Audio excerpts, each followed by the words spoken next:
For Pacifica Radio, I'm Teresa Wiersbianska. Officials say 4 women and a 9-year-old boy were killed when a man drove into a Christmas market teeming with holiday shoppers in the German city of Magdeburg. Some 200 people were injured in the Friday attack, of whom 41 were in serious or very serious condition. Prosecutors said the suspect, a 50-year-old Saudi doctor, is under investigation on suspicion of murder, attempted murder, and bodily harm. A judge has ordered that he be kept in custody pending a possible indictment as investigators try to understand what motivated him. The suspect's social media account describes him as a former Muslim. It is filled with tweets and retweets focusing on anti-Islam themes and criticisms of the religion. William Denslow has more. European Commission President Ursula von der Leyen says Friday's attack must be investigated and those responsible severely punished. Taleb al-Abdel-Mohsen is a Saudi national who moved to Germany in 2006 and is accused of driving a car into the Magdeburg Christmas market on Friday night. Authorities say the suspect is self-described as an ex-Muslim who's expressed right-wing and anti-immigrant views.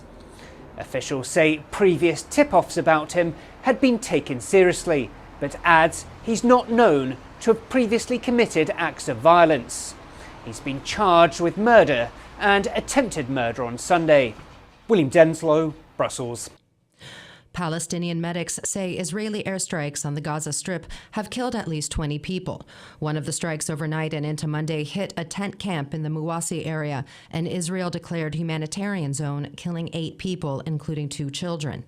The Israeli military says it only strikes militants, accusing them of hiding among civilians. It said late Sunday that it had targeted a Hamas militant in the humanitarian zone.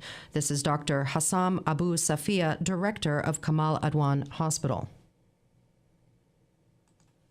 We do not know why we are being bombed, and we do not know why we are being targeted in this way. Despite us asking the world for international protection, we continue to appeal to the world and remind them that there are Geneva Conventions that the world sings praises of. This includes the protection of the healthcare system and the protection of hospital staff. Up until this moment, unfortunately, we are being targeted in full view of the entire world, but unfortunately falling on deaf ears.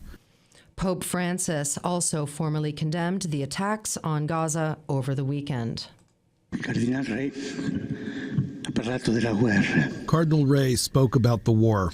Yesterday, they did not let the Patriarch enter into Gaza as they had promised. And yesterday, children were bombed. This is cruelty. This is not war. I wanted to say this because it touches the heart. Panama's president says his country's independence is non-negotiable after Donald Trump threatened to retake the Panama Canal. The president-elect told a rally over the weekend in Arizona he would demand the canal be returned if high fees for the trade route continue.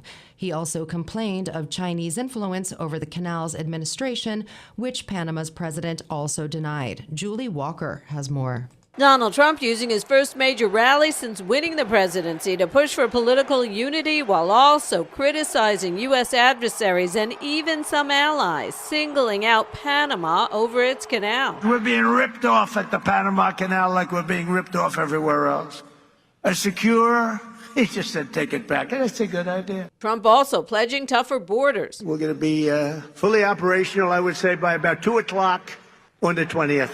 And vowing what he calls his Dream Team cabinet would deliver a booming economy, quickly settle foreign wars, get to the bottom of autism, and in a reference to suggestions about Elon Musk's power. No, he's not taking the presidency. One thing Trump didn't mention during his speech at Turning Point USA's America Fest, the budget deal.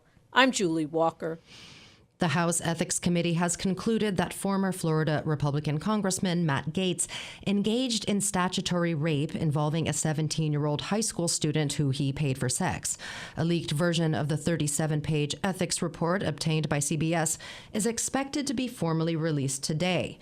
The report states that there is substantial evidence Gaetz violated House rules and other standards of conduct, including prohibitions on prostitution, statutory rape, illicit drug use, improper gifts, special favors or privileges, and obstruction of Congress.